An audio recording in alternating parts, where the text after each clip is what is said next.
প্ৰত্যেক দিনৰ দৰে আজিও আকৌ এটি অন্য ভিডিঅ'লৈ আপোনালোকৰ মাজলৈ আহিছোঁ। নমস্কাৰ, মোৰ চেনেলৰ অন্য এটি ভিডিঅ'লৈ আপোনালোক সকলোকে স্বাগতম জনাইছোঁ। আজি এটা মাছৰ জোলৰ ৰেচিপি লৈ আহিছোঁ, অতি সোনকালে আৰু একদম চিম্পুলভাৱে বনোৱা। আহকচোন ভিডিঅ'টিৰ মাজলৈ যাওঁ। এইটো হৈছে শ'ল মাছ। শ'ল মাছটো এনেদৰে মই কাটি এনেদৰে ধুই মেলি ৰেডি কৰি ল'লোঁ। এতিয়া নিমখ হালধি সানি অলপ সময় থৈ দিম। এনেদৰে নিমখ হালধিখিনি সানি থৈ দিলে মাছৰ ৰংটো খুব ধুনীয়া আহে হালধিখিনি যেতিয়া সোমাই যায়।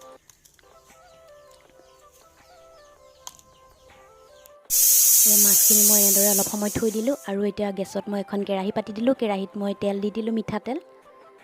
আপোনালোকে যিকোনো তেল দিব পাৰে। তাতে মই অকণমান নিমখ দি দিলোঁ। নিমখ দি দিয়াৰ কাৰণটো এইটোৱে যে তাতে মাছখিনি লাগি নধৰে। তেলটো যেতিয়া গৰম হয় তাতে অকণমান নিমখ দি পেলানি এনেদৰে লৰাই দিলে মাছখিনি লাগি নধৰে। এনেদৰে মই মাছকেইটুকুৰা দি দিলোঁ তাতে ভাজিবৰ কাৰণে। আৰু এখন হাতে মোবাইলটো ধৰি পেলানি কৰাৰ কাৰণে অকণমান অসুবিধা হৈছে, সেইটো কাৰণে। আৰু মাছ এনেদৰে এডাল জোঙৰ সহায়ত এনেদৰে মাছবিলাক লৰাই দি মই ভাল পাওঁ। এনেদৰে লৰাই দিওঁ।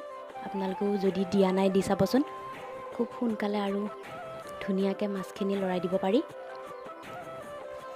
এনেদৰে মাছখিনি ভাজি ল'ম।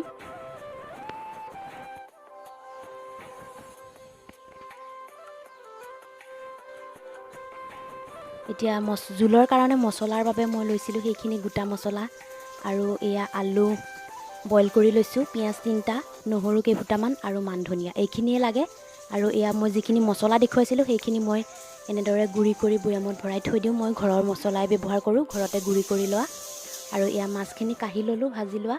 আৰু একেখন কেৰাহীতে মই সেইখিনি তেলতে পিঁয়াজ দিলোঁ, তেজপাত দিলোঁ। এনেদৰে তেল কমকৈ দিছোঁ।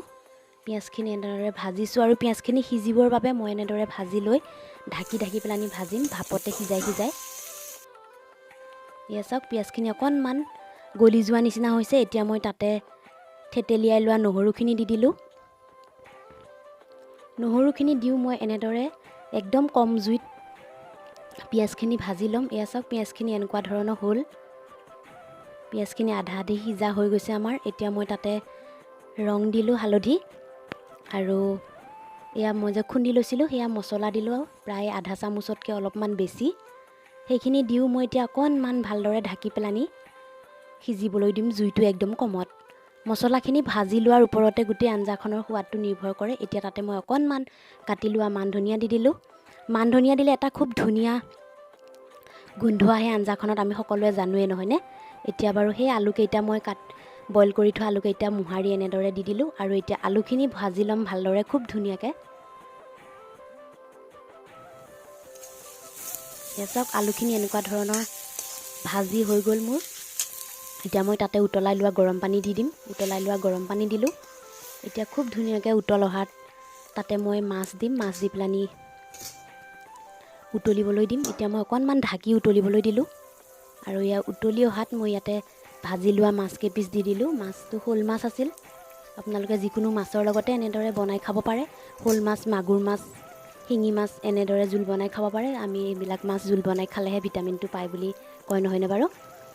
মোৰ শব্দত বহুতো ভুল ত্ৰুটি হ'ব পাৰে, তাৰ বাবে আপোনালোকৰ ওচৰত ক্ষমা বিচাৰি আজিৰ ভিডিঅ'টো ইমানতে সামৰিবলৈ ওলাইছোঁ।